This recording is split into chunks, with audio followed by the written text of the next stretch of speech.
September 27 2024 கரெக்டாக ஒரு வருஷம் முன்னாடி நிஃப்டி ஆல் டைம் ஹை என்ற உச்சத்தை தொட்டது.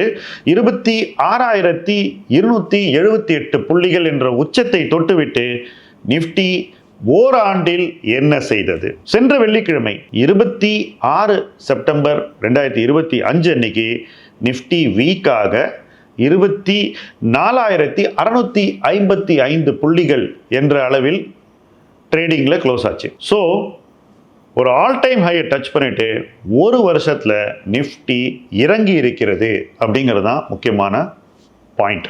ஸோ இங்கேருந்து என்ன நடக்கும் அப்படிங்கிற ஒரு ஆர்வம் எல்லாருக்குமே இருக்கும்.